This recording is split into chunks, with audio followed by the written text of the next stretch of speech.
आज का प्रातः क्लास है 15 जून 1968।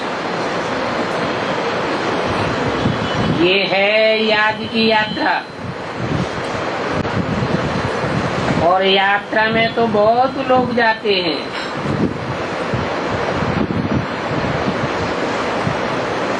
परंतु उस स्थूल यात्रा के यात्री तुम नहीं हो।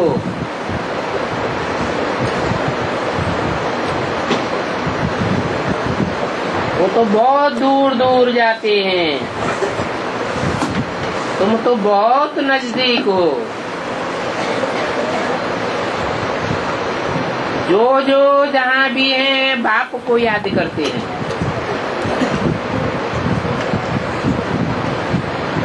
और याद करते हैं तो ऑटोमेटिक नजदीक आ जाते हैं।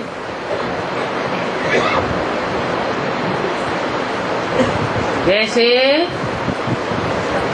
चंद्रमा के आगे कोई सितारे बहुत नजदीक होते हैं, बहुत चमकते हैं। कोई दूर भी होते हैं, कोई नजदीक भी होते हैं। तुम भी आत्मा रूपी सितारे हो। देखने में आता है ये स्टार तो बहुत चमकता है। आत्मा रूपी स्टार की रोशनी आंखों से चमकती है ना।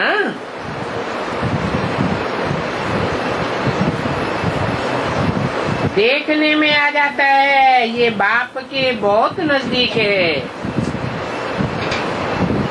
कोई तो फिर चमकता ही नहीं है। तो तुम्हारा भी गायन है। तुम हो ज्ञान और योग के सितारे।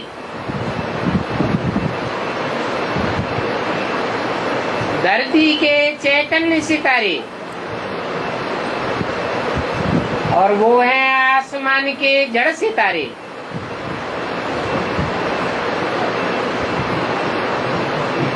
तुम बच्चों को ज्ञान सूर्य मिला है।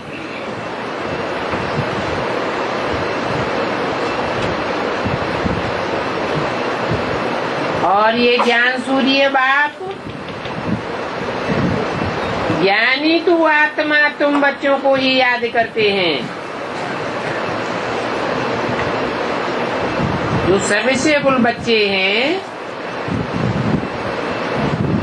तो ज्ञान सूर्य बाप भी उन्हों को याद करते हैं, क्योंकि ज्ञान की सर्विस करते हैं। खुद में ज्ञान होगा तो दूसरों को सुनावेंगे।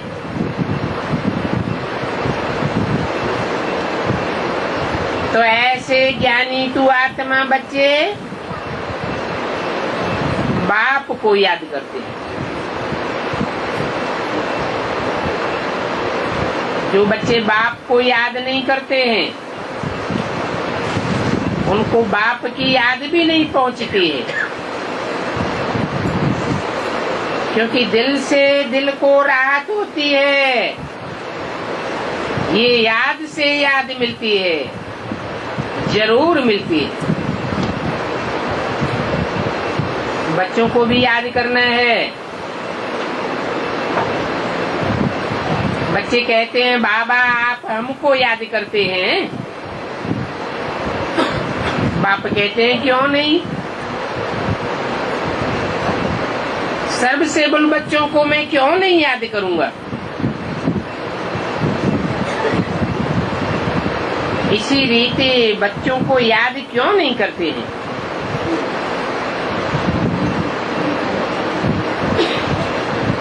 जो याद की ताकत से बहुत पवित्र बनते हैं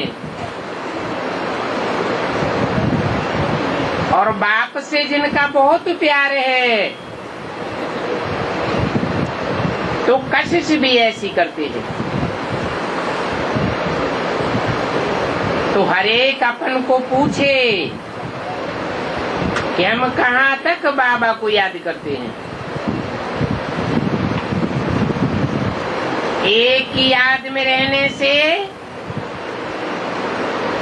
फिर जैसे कि पुरानी दुनिया भूल जाएगी।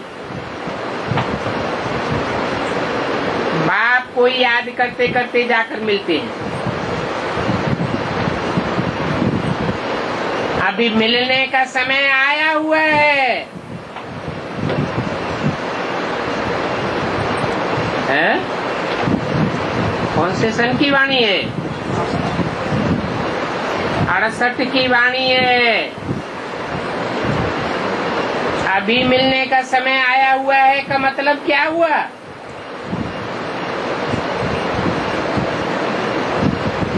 कि बच्चे बाप से प्रैक्टिकल में अभी मिलन मनाने वाले हैं। ये ड्रामा का राज भी बाप ने बच्चों को समझाया है। बाप आते हैं तो आकर के अपना रूहानी बच्चा बनाते हैं। शूद्रों को रूहानी बच्चा नहीं कहेंगे, वो तो देह अभिमान में रहने वाले हैं।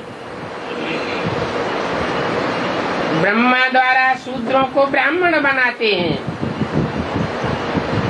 और ब्राह्मणों में भी फिर छटनी होती है। जिनकी आत्मा की सुई कट रहित होती है, उनके लिए समझा जाए कि बाप से मिलने का समय आया हुआ है।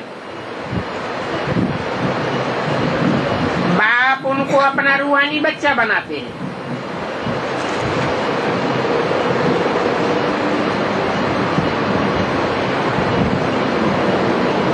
पतित से पावन कैसे बने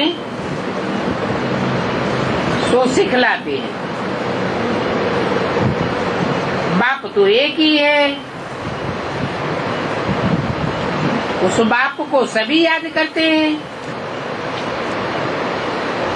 परंतु याद सभी को नंबरवार अपने अपने पुरुषार्थ अनुसार मिलती है। जितना बहुत याद करेंगे वो तो जैसे कि सामने खड़े हैं, ऐसे उनको अनुभव में आवेगा जैसे बाप उनके सामने खड़ा है। बाप के सामने बच्चे खड़े हैं। कर्मातीत अवस्था भी ऐसी ही होनी है। जितना याद करेंगे उतना कर्मेंद्रियां चंचलता से परे होती जाएगी।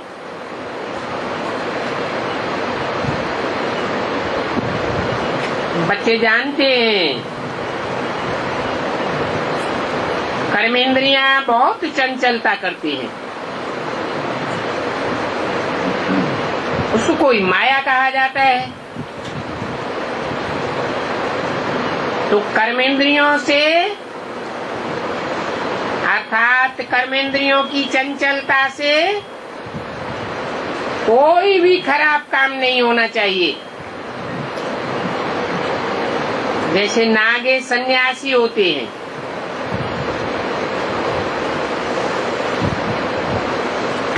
वो तो कर्मेंद्रियों को दवाइयों से निरस्त कर देते हैं। तुम्हारे ये ज्ञान के पॉइंट से हैं दवाइयां।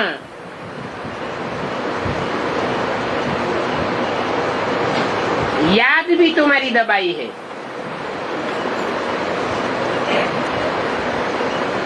क्योंकि यहाँ तो कर्मेंद्रियों को याद के बल से वशीभूत करना होता है।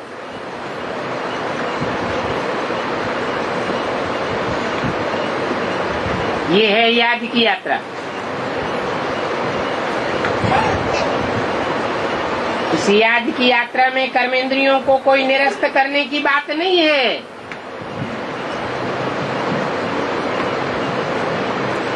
बच्चे बाप से पूछते हैं, बाबा ऐसा क्यों होता है?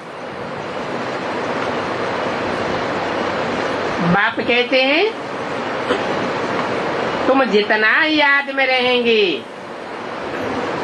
उतना उतना कर्मेंद्रियां वश में होती जाएंगी। देह भान में रहेंगे तो कर्मेंद्रियों की चंचलता बढ़ती जाएगी।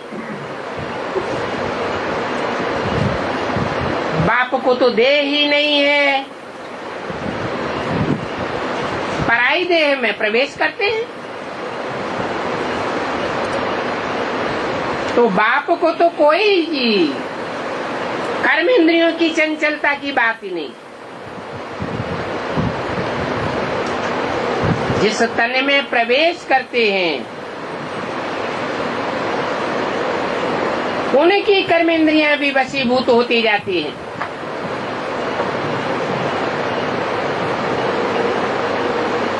आखिरी ये कर्मेंद्रियां पूरी ही वश में हो जाएंगी। इसको कहा जाता है कर्मातीत अवस्था।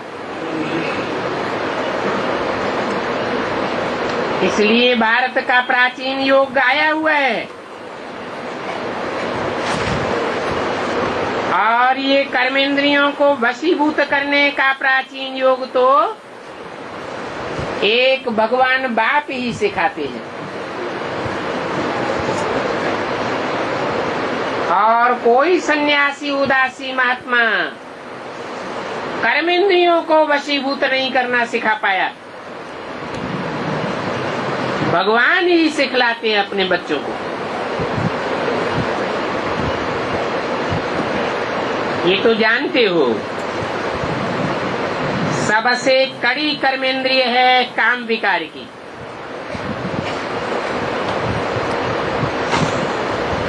उस पर योग से जीत पाने का पुरुषार्थ करना है। अभी सहज सहज कर्मेंद्रियां वश में नहीं हो जाएंगी।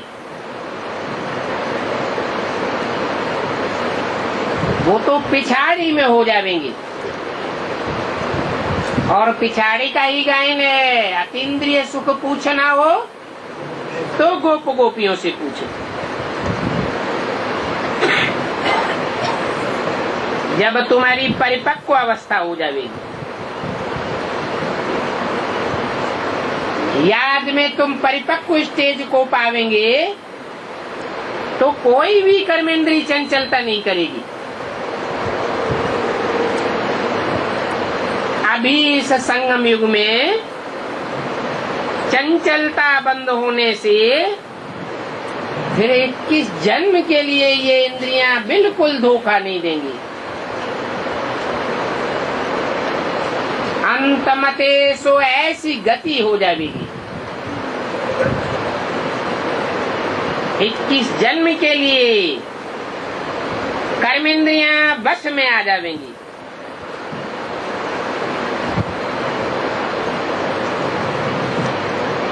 सबसे मुख्य है काम। याद करते करते कामेंद्रिय वश में हो जाएगी। फिर उससे कोई भी उल्टा काम नहीं होगा।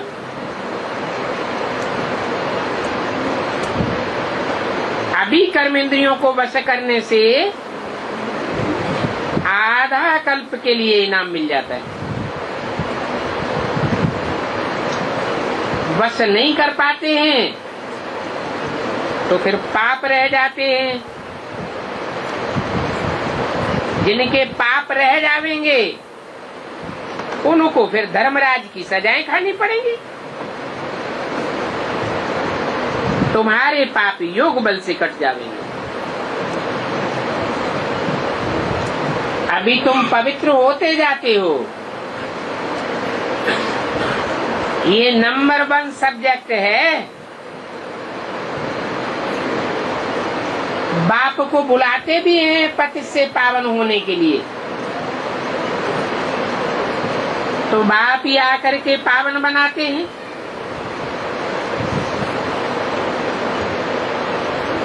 आवे ही नहीं तो पावन बनेंगे कैसे? ऐसे भी नहीं कि सिर्फ ज्ञान सुनाने के लिए आते हैं। ज्ञान तो इसलिए सुनाया जाता है कि पतित पावन बाप की पूरी पहचान हो जाए, सर्वव्यापी का ज्ञान बुद्धि में से उड़ जाए, बुद्धि को एक ठिकाने मिल जाए।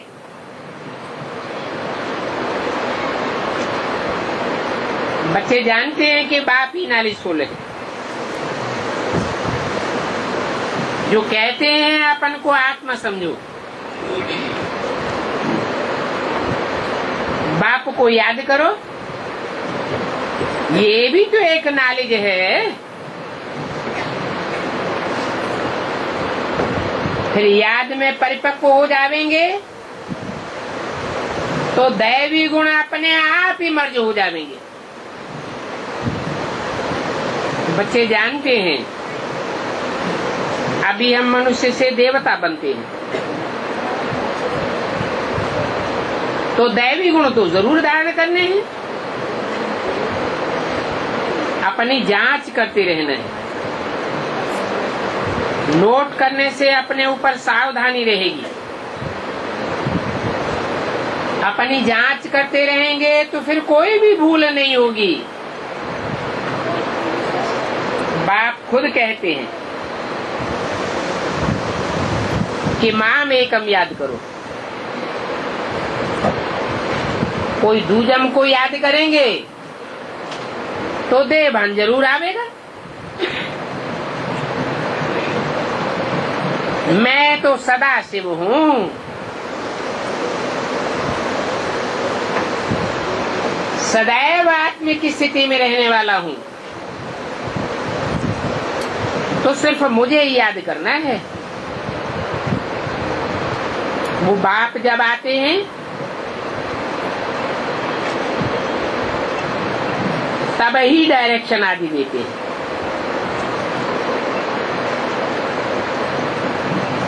क्या ब्रह्मा के तन में आए उस समय डायरेक्शन नहीं मिले क्या?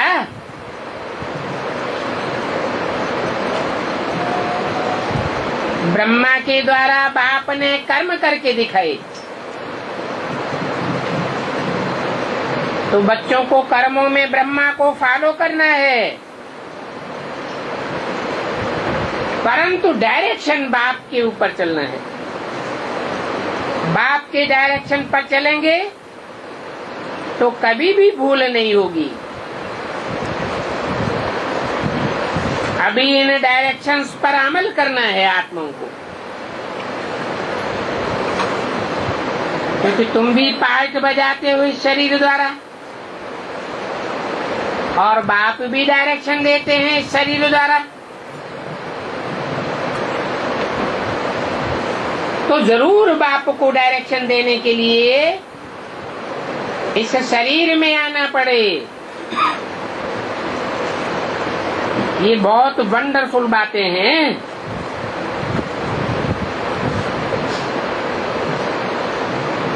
बाप की पहचान के लिए ये त्रिमूर्ति का चित्र कितना क्लियर है।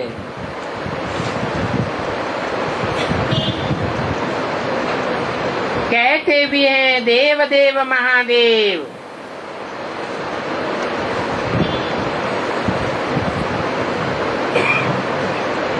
त्रिमूर्ति में ब्रह्मा भी बैठा हुआ है। वो ब्रह्मा तपस्या करके यह नारायण बनते हैं। फिर 84 जन्मों के बाद ये ब्रह्मा बनते हैं।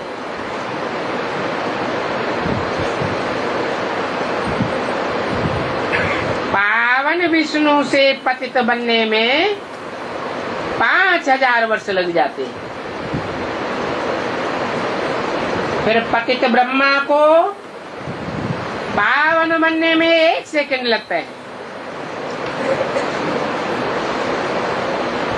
तो ये बात भी बुद्धि में बच्चों को याद रहे कि हम ब्राह्मण ही स्वदेवता थे। फिर हमने ही 84 का चक्कर लगाया। जो 84 का पूरा चक्कर नहीं लगाते हैं वो देवता धर्म की पक्की आत्माएं नहीं है। वो कम जन्म लेने वाले ब्राह्मण सो देवता बनने वाली आत्माएं जरूर द्वापर युग से दूसरे धर्म में कन्वर्ट हो जाएंगी और भारत को धोखा दे देंगी।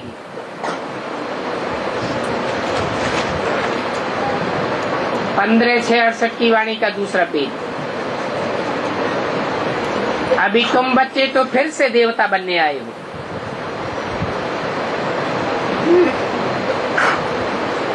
ब्राह्मण सो देवता बनते हो तो फिर देवताओं की डायनेस्टी हो जाती है। तो देवताओं की डायनेस्टी तुम्हारे द्वारा शुरू होती है और जो नंबरवार कच्चे पक्के ब्राह्मण हैं उनके द्वारा डायनेस्टी नहीं शुरू होती।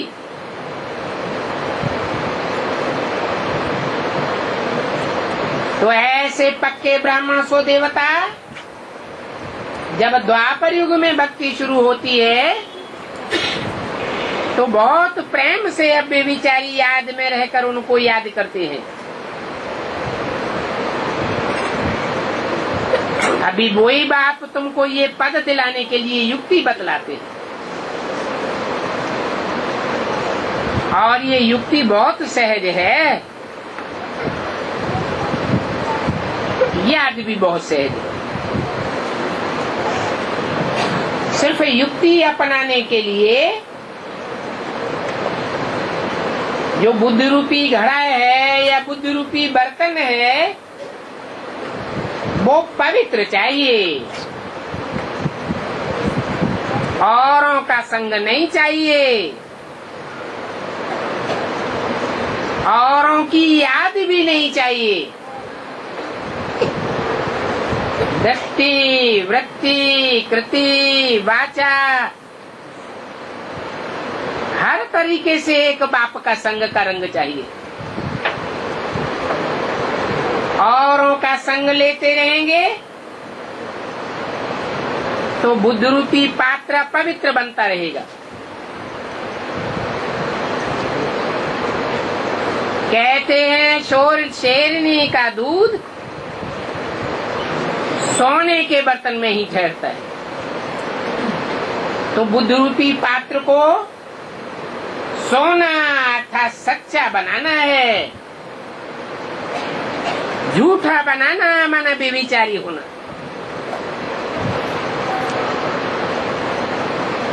अभी तुम बच्चे जितना जितना पुरुषार्थ करेंगे आप बेविचारी बनने का, एक बाप दूसरा न कोई ऐसी स्टेज में रहने का, उतना नए नए पॉइंट्स तुम्हारी बुद्धि में इमर्ज होते रहेंगे। खुद की बुद्धि में नए नए पॉइंट इमर्ज होंगे तो कहेंगे अपनी घोट तो नशा चढ़ा। नशा चढ़ेगा दूसरों की सेवा करने से।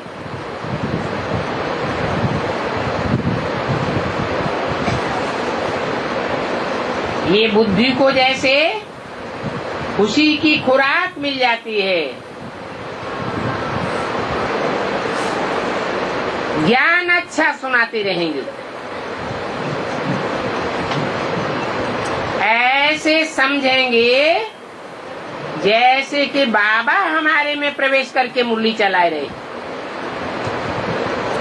हमारी आत्मा तो बुद्धू है,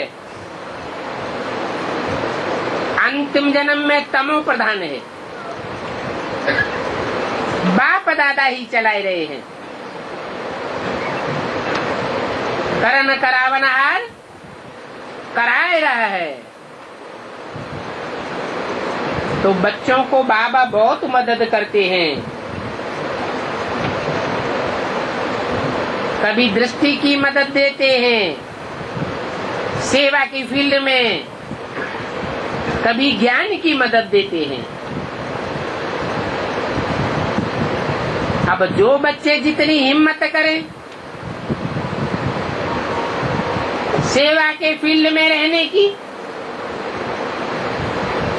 औरों का कल्याण तो करना ही है।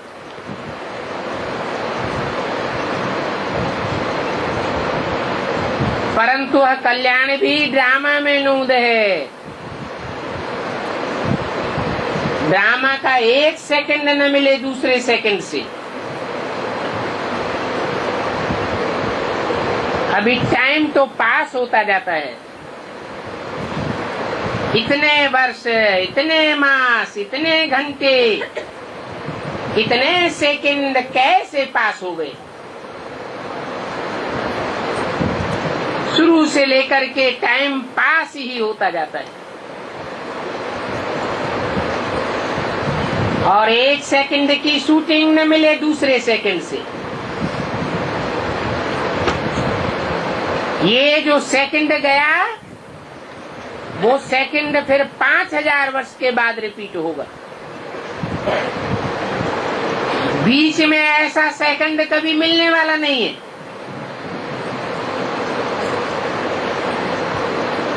तो ये बात अच्छी रीति समझाना है कि बाप सर्वव्यापी नहीं है, एक व्यापी होकर के मुकर्रर रथ में आता है। ऐसे बाप की अब बेविचारी याद जरूर करना है जिससे विकर्म विनाश हो जाए। इसके अलावा पाप कर्मों को भस्म करने का कोई दूसरा उपाय नहीं है। इतना समय जो कुछ करते आए हो 63 जन्म से, वो सभी थी भक्ति। भक्ति मार्ग में कहते भी हैं भक्ति का फल भगवान देते हैं, परंतु भगवान आकर भक्ति का फल क्या देंगे सो किसी को पता ही नहीं सिवाय तुम बच्चों के।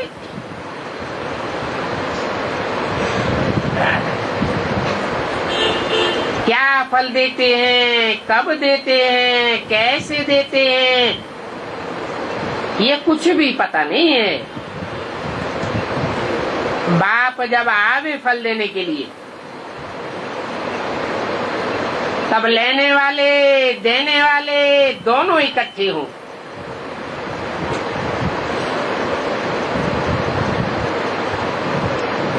बाप चला जाता है तो न लेने वाला न देने वाला रहा। ड्रामा का पाठ आगे चलता जाता है।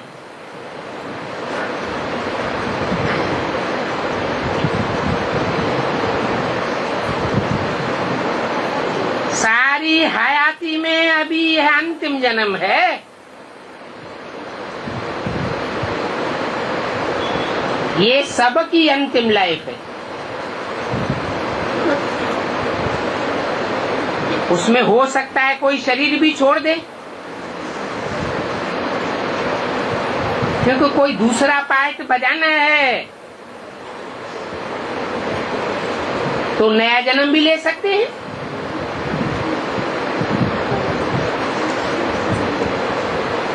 किसका बहुत पाप होगा, बहुत हिसाब किताब होगा, तो कोई 10 जन्म भी ले सकते हैं। ब्राह्मण जन्म में 10 जन्म नहीं लेंगे। कहाँ लेंगे? शूद्रों की दुनिया में। ब्राह्मण जन्म में बहुत बहुत करके 2-3 जन्म ही होते हैं, इससे जास्ती जन्म नहीं होते।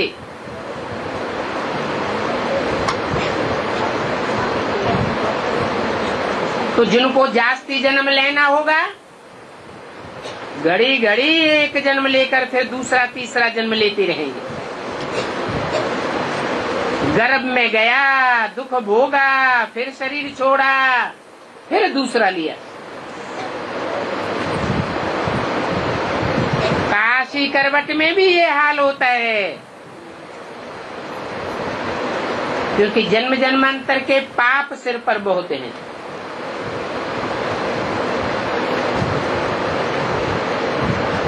परंतु काशी करवट खाने वालों में योग बल तो होता ही नहीं है।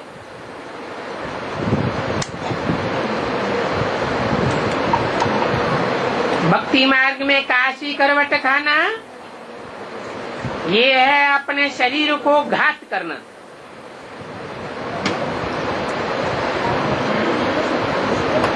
अभी तो ज्ञान की बातें बाप बतलाते हैं। भक्ति मार्ग में भी कहते रहे, बाबा आप जब आवेंगे तो हम बाप पर बलिहारी जावेंगे। ये बलिहारी जाना ही पूरी श्रीमत पर चलना है। ये है ज्ञान मार्ग का काशी करवट। परंतु काशी करवट का अर्थ किसी को पता नहीं है। भक्ति मार्ग में तो बलि चढ़ते हैं। बलि चढ़ना भी वो भक्ति है। ये दान पुण्य तीर्थ आदि जो कुछ भी करते हैं उसमें लेन देन किससे होती है? दान करें, पुण्य करें, तीर्थ करें, लेन देन तो पापात्माओं के साथ होती है। क्योंकि रावण राज्य ही तो है ना। अभी बाप समझाते हैं कि जो कुछ भी लेन देन आदि करना है बड़ी खबरदारी से करना।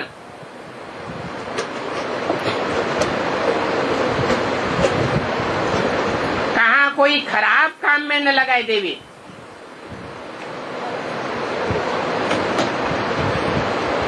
नहीं तो सिर पर बोझा बहुत चढ़ जाएगा।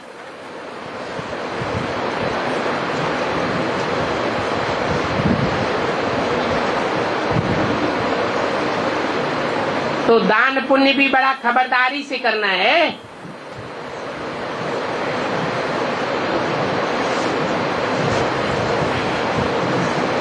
भक्ति मार्ग में गरीबों को अन्न अथवा कपड़े आदि दान में दिया जाता है। आजकल तो धर्मशाला आदि भी बनवा कर देते हैं, क्योंकि साहूकारों को तो बड़े बड़े महल होते हैं और गरीबों के लिए तो झोपड़ियां ही हैं। वो बेचारे गरीब तो गंदे नालों के आगे पड़े रहते हैं। जैसे कि वह गंदे नालों के किनारे रहने के लिए हिरे हुए हैं, तो उनको बास आदि भी नहीं आती।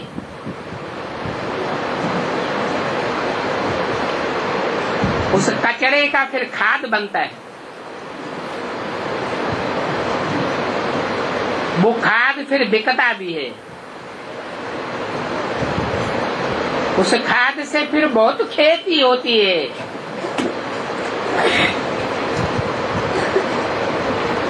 सतयुग में तो ऐसे किचड़े आदि की खेती होती ही नहीं है। वहां तो मिट्टी ही बड़ी नई होगी। उस दुनिया का नाम ही है पैराडाइज। नाम भी गाया हुआ है, पुखराज परी, सब्ज परी।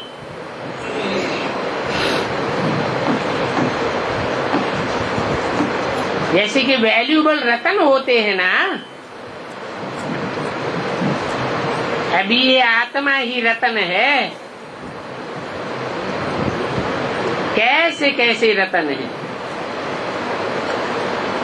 कोई कैसी सर्विस करते हैं, कोई कितनी सर्विस करते हैं,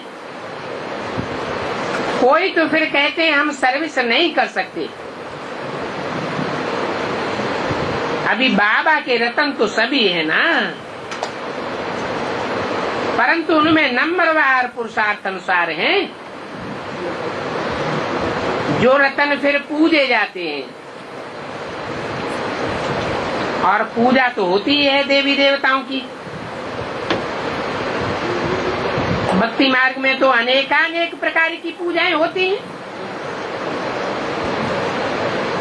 वो भी ड्रामा में सभी नूद है।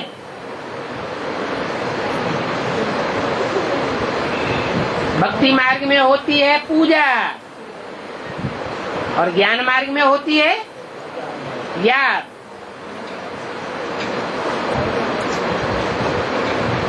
पूजा भी बेविचारी होती है और याद भी बेविचारी हो जाती है। पहले पहले तुम आप बेविचारी पूजा करते थे। जिन्होंने अब बेविचारी पूजा की होगी, जिनके वह संस्कार पक्के होंगे, वो अभी भी अभिचारी याद में रहने का पुरुषार्थ करेंगे। तो ये सभी ड्रामा में नूद है। ये नूद देख करके मजा आता है। हम सभी एक्टर्स हैं। इस समय तुमको नॉलेज मिलती है।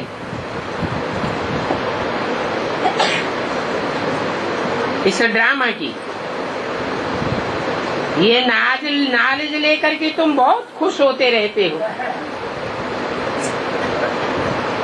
जानते हो कि ड्रामा में भक्ति का भी पार्ट है और इस संगम युग में भक्ति मार्ग की नूद करने वालों का भी पार्ट है।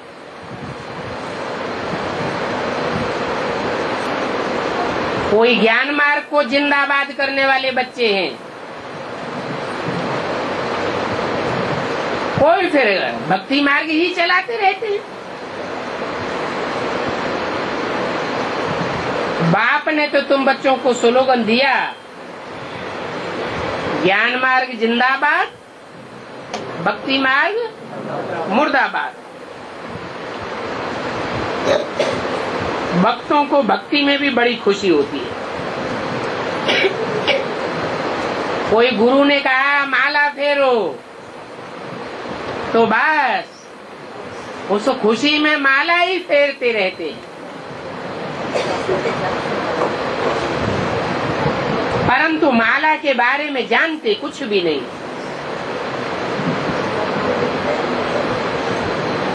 अभी शिव तो है निराकार, उनको भला फिर दूध पानी आदि क्यों चढ़ाते हो?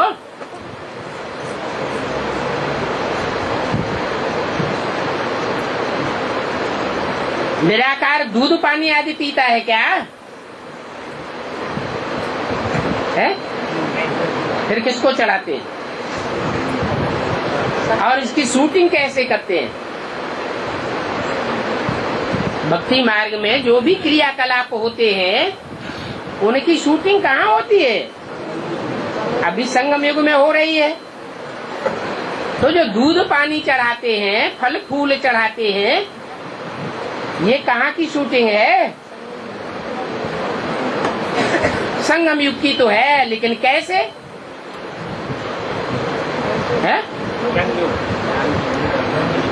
इसके ऊपर शिव तो बिंदी का नाम है। हाँ, जो साकार मुकर्रर रथ है वो रथ ही पहले अज्ञानी था। उस अज्ञानी रथ को बेसिक ज्ञान वालों ने दूध और पानी चढ़ा करके क्या किया?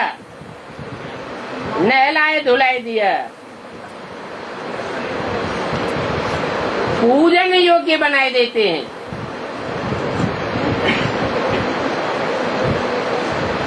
तो बोला ये शूटिंग किसने की? करने वाले कौन हैं? अरे सूरज को पानी चढ़ाते हैं, उस स्थूल सूरज की तो बात नहीं है, ज्ञान सूर्य की भी बात नहीं है। ज्ञान सूर्य को क्या पानी देंगे? वो ज्ञान जल देने वाला है या लेने वाला है? फिर ये शूटिंग कहाँ की है?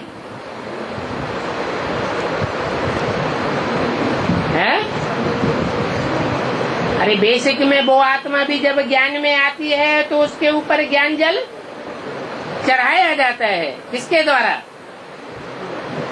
बेसिक ब्राह्मणों के द्वारा चढ़ाया जाता है। ये एडवांस वाले ब्राह्मण उसको ज्ञान देते हैं, बेसिक वाले ज्ञान देते हैं। तो जैसे कि भक्तों के द्वारा शूटिंग हो जाती है, कितनी बेसमझी है। मूर्तियों को भोग लगाते हैं। अब वो मूर्तियां कोई खाती थोड़े ही है।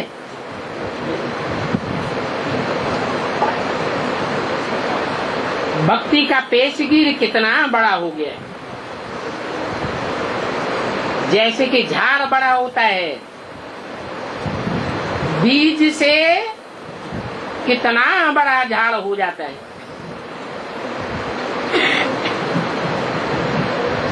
बाप आकर के ज्ञान का बीज डालते हैं, उस ज्ञान रूपी बीज का फिर कितना विस्तार हो जाता है। भक्ति भी झाड़ है, ज्ञान बीज है। ये झाड़ कितना बड़ा है, वैरायटी मनुष्यों का। अभी तुम्हारी बुद्धि में रचयिता और रचना का सारा नॉलेज है। रचयिता बाप और रचना को दुनिया में सिवाय तुम बच्चों के कोई भी नहीं जानते, और तुम बच्चों में भी जानने वालों में नंबरवार हैं। जो जितना जानते हैं, रचयिता बाप को जितना जानते हैं, उतना औरों को समझाते रहते हैं। ऐसे बच्चों को तो सारा दिन बुद्धि में सर्विस ही सर्विस रहती है, सर्विस के सिवाय और कोई बात नहीं। अभी आगे चल करके देखना कि कितने बच्चे अपनी हड्डियां भी सर्विस में स्वाहा करने वाले हैं।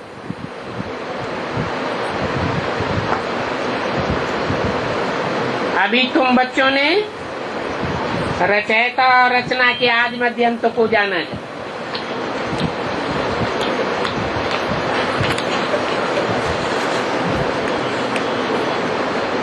जाना भी है और समझा भी है। 15 जून 1968 की वाणी का 30 पेज। कितना बड़ा बेहद का झाड़ है। तुमको कोई कहते हैं ये झाड़ आदि सब तुम्हारी कल्पना है। अरे कल्पना की इसमें क्या बात है? ये तो तुम्हारी हिस्ट्री बताती है कि इब्राहिम, बुद्ध, क्राइस्ट आदि 2500 वर्ष के अंदर ही आए हैं। तो जो भी दूसरे धर्म आते हैं, दूसरे धर्म खंड आते हैं, वो सब द्वैतवादी द्वापर युग में आते हैं। कल्पना कोई रिपीट थोड़ी ही होती है। ये तो नॉलेज है। नॉलेज को कल्पना कैसे कहेंगे? और कल्पना की बात होती तो अब से पहले भी कोई ये कल्पना कर सकता था। रचयिता बाप और रचना के आदि मध्य अंत की नॉलेज पहले क्यों नहीं किसी ने कल्पना कर ली? ये तो पढ़ाई है। कोई पढ़ करके क्या क्या बन जाते हैं, तो उसको कल्पना कैसे कहेंगे? ये नॉलेज है, ये नई बातों की नॉलेज है सारी दुनिया के लिए, क्योंकि ये भगवान वाच है। नॉलेज भी नहीं है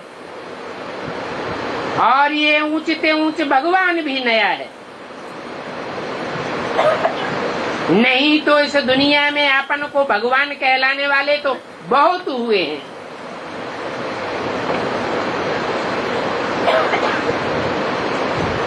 ये भी कहते हैं कृष्ण भगवान वाच, और तुम कहते हो शिव भगवान वाच।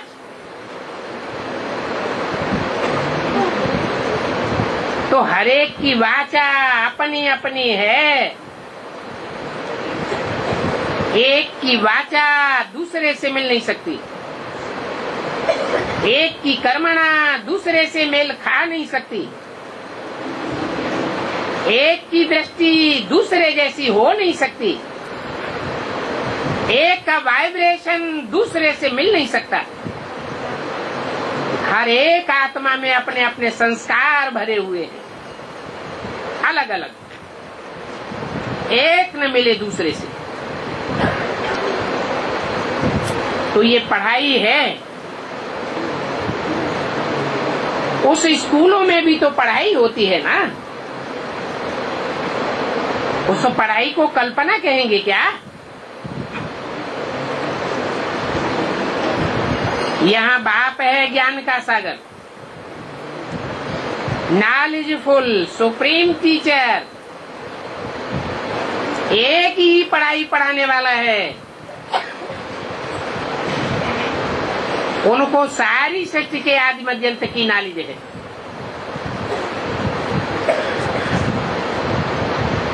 शास्त्रों में लिखा हुआ है, ऋषियों मुनियों से पूछो तुम रचयिता रचना को जानते हो? तो कहते थे हम नहीं जानते हैं। नेति नेति इति माने अंत, हम उनके आदि और अंत को नहीं जानते। अभी तुम तो समझते हो। क्यों न ऋषियों मुनियों को नॉलेज मिले भी कहां से? जो भी नॉलेज उठाई है वो शास्त्रों से उठाई है, और शास्त्र विकारी मनुष्यों ने लिखे हैं, न देवताओं ने लिखे हैं न भगवान ने लिखे।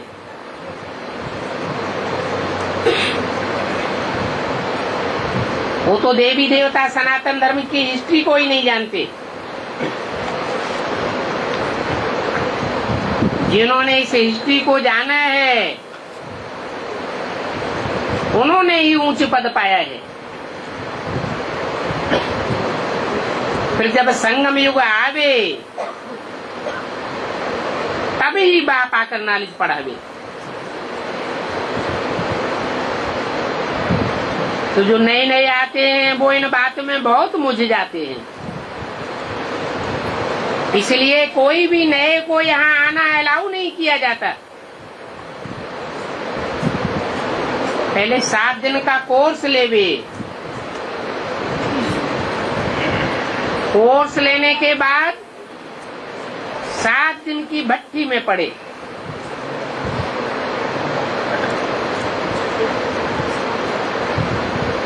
बाद में ये नॉलेज समझ में आवेगी।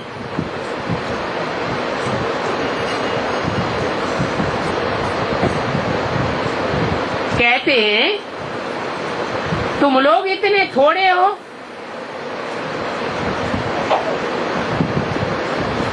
इतने थोड़े लोगों को ही इतनी ये भगवान की नॉलेज मिलती है। तुम इतने थोड़े ही राइट हो, बाकी सारी दुनिया रंग है। क्या ये शास्त्र आदि सब झूठे हैं? ये बाइबल, कुरान, रामायण, महाभारत ये सब झूठे हैं क्या? बाप कहते हैं कि सब शास्त्रों का माई बाप गीता ही झूठी। तो सब शास्त्र बाल बच्चे भी झूठे हो जाते।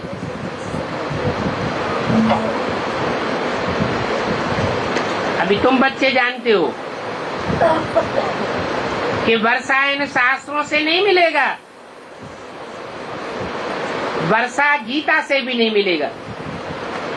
किससे मिलेगा? वर्षा एक बाप से मिलता है। कहते हैं गीता माई बाप है, हमारा है ही प्रवृत्ति मार्ग। माता है तो बाप भी चाहिए।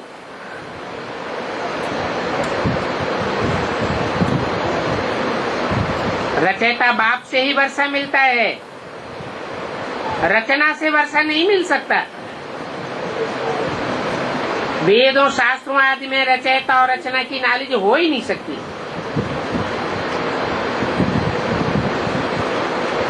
क्यों नहीं हो सकती? क्योंकि शास्त्र लिखने वाले जो भी मनुष्य मात्र हैं वो सब जन्म मरण के चक्र में आने वाले हैं। जन्म मरण के चक्र में आने वालों को अपने पूर्व जन्मों की स्मृति नहीं रहती। ये सारी दुनिया के आदि मध्य अंत को तो वो ही बता सकता है जो सदा काल जन्म मरण के चक्र से मुक्त हो। वो निरंजन निराकार है, उसको कोई पाप पुण्य का भेद नहीं लगता। तो उससे पूछना पड़े कि पहले ये तो बताओ कि वेदों से कौन सा धर्म स्थापन हुआ?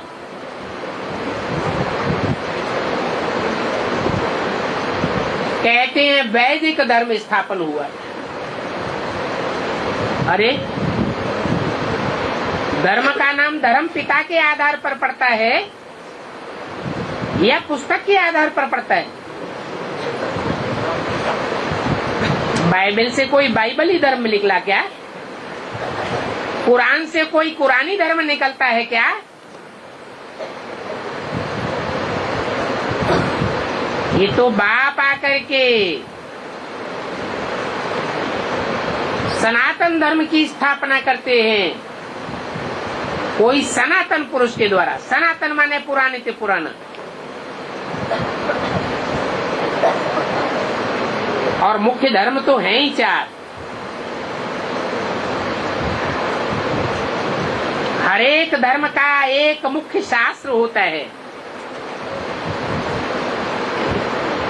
ये हिंदू धर्म के तो कितने शास्त्र बनाई दिए। 10 शास्त्र थोड़े ही होते हैं। शासन करने वाला विधान तो एक होता है ना। भारत की गवर्नमेंट का संविधान बनाया गया, एक संविधान है या 2-4 हैं? तो ये भी वंडरफुल बात है जो एक भी मनुष्य नहीं जानते। अभी बाप ही आकर के ब्राह्मण कुल स्थापन करते हैं।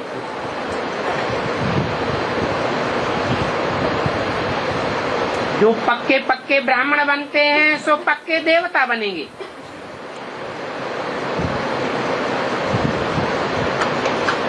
बाप आकर कोई शूद्रों को नॉलेज नहीं देते हैं।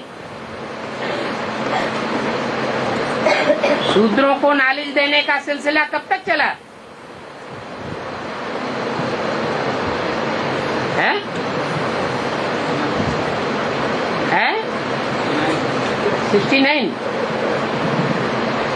69 तक शूद्रों को ज्ञान दिया गया। उसके बाद ब्राह्मणों को ज्ञान दिया गया। अरे बाप कब आते हैं? तो 76 में जब आवेंगे तभी तो ब्राह्मणों को ज्ञान देंगे।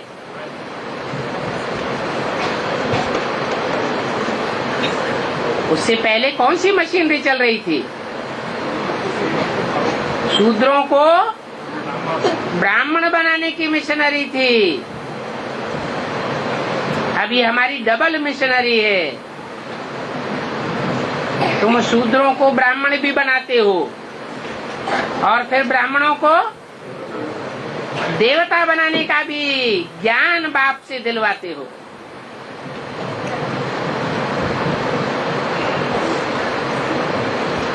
जो ब्राह्मण बनते हैं वो ही फिर सूर्यवंशी चंद्रवंशी कुल में अपना पद पाते हैं।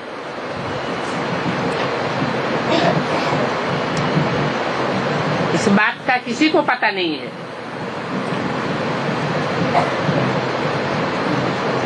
ये शास्त्र आदि सब रचना है, रचयिता तो एक ही बाप है।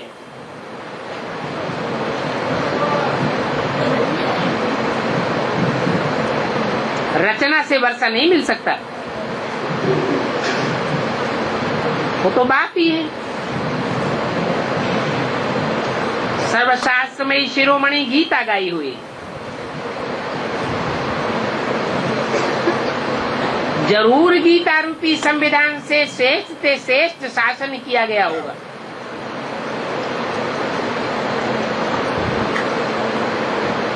अभी ये कोई नहीं जानते हैं कि भगवान किसको कहा जाता है। भगवान कहा जाता है ईश्वर को। ईश माने शासन करता, वर माने श्रेष्ठ। जो दुनिया का श्रेष्ठ से श्रेष्ठ शासन करता है, वो राजाएं लोग तो कितनी जोर जबरदस्ती करते हैं शासन चलाने के लिए। राजाइयां चलती है, मिलिट्री रखी जाती है, पुलिस रखी जाती है, कितना प्रबंध करते हैं कंट्रोल करने के लिए। यहाँ तो बाप कोई जोर जबरदस्ती नहीं करते, बड़ी सहज सहज राजधानी की स्थापना होती है। इतना श्रेष्ठ शासन भगवान का होता है। उनको कहा जाता है भगवान भगवती का राज्य। ये कोई नहीं जानते, कह देते हैं भगवान सर्वव्यापी है।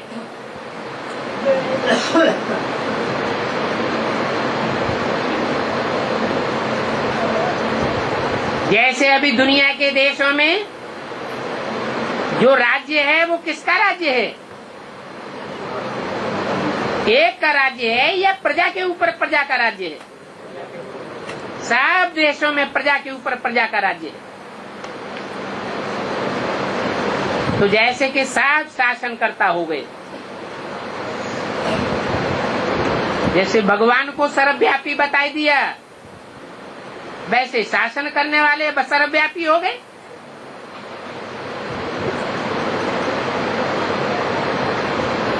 फिर कहते हैं कृष्ण में भी फलाना है, फलाने में भी फलाना है। ये सर्वव्यापी की नूद भी ड्रामा में है। अभी बाप सन्मुख आकर के तुम बच्चों को समझाते हैं, सिखलाते हैं इस रथ द्वारा, क्योंकि राजधानी तो स्थापन होनी है ना, तो रथ तो जरूर चाहिए। क्योंकि आत्मा तो है निराकार। निराकार तो सिखला नहीं सके। निराकार आत्मा को साकार शरीर मिलता है। निराकार और साकार दोनों को मिलाने से जीव आत्मा कहा जाता है, जीवित आत्मा। नहीं तो परम धाम में शरीर नहीं होता है, तो आत्माएं जैसे कि जड़वत पड़ी रहती है।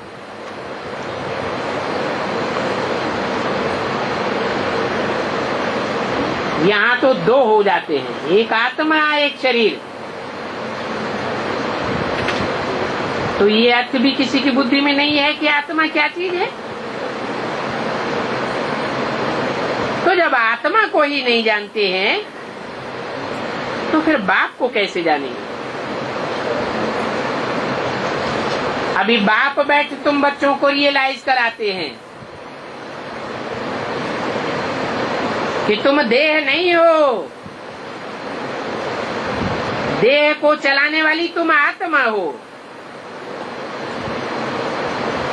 देह में हरकत करने वाली इंद्रियों को चलाने वाली तुम आत्मा हो।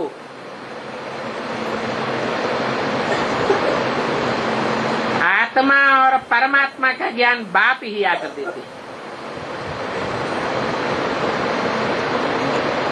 ओम शांति।